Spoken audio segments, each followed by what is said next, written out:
کیا عورت دوپٹے کے بغیر قرآن مجید کی تلاوت کر سکتی ہے؟ کسی نے سوال پوچھا ہے۔ روحانی علاج سے متعلق مزید معلومات حاصل کرنے کے لیے ہمارے یوٹیوب چینل کو سبسکرائب کریں اور فیس بک پیج کو فالو۔ دیکھیں، نبی علیہ الصلوۃ والسلام کا عورت کے دوپٹے سے متعلق جو فرمان ہے وہ یہ ہے کہ لا يقبل اللہ صلاۃ حائض الا بخمار۔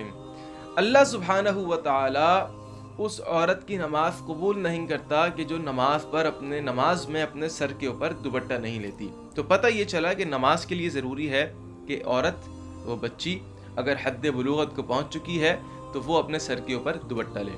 جہاں تک سلسلہ ہے قرآن مجید کی تلاوت کا، تو قرآن مجید ایک ایسی کتاب ہے کہ دنیا کی ساری کتابوں سے افضل کتاب ہے۔ یہ قرآن اللہ کی کتاب ہے، یہ ایک مقدس کتاب ہے۔ تو اس کو پڑھنے کے لیے ادب کا تقاضا، لفظ پر غور کیجیے گا، اس کو پڑھنے کے لیے ادب کا تقاضا یہ ہے کہ سر پر دوپٹہ لے لیا جائے، لیکن فرض نہیں ہے۔ کام کاج کرتے ہوئے، کھانا پکا رہی ہیں، حافظہ ہیں، قرآن پڑھ سکتی ہیں، بچوں کے ساتھ بیٹھی ہوئی ہیں، صوفے پر بیٹھی ہوئی ہیں، گھر کے اندر ظاہر سی بات ہے کہ مسلسل دوپٹہ سر کے اوپر نہیں لیا جاتا اپنے گھر کے اندر، تو بغیر دوپٹے کے اگر کوئی عورت قرآن مجید کی تلاوت کرنا چاہے تو وہ بالکل بغیر دوپٹے کے قرآن مجید کی تلاوت کر سکتی ہے۔ السلام علیکم ورحمۃ اللہ وبرکاتہ۔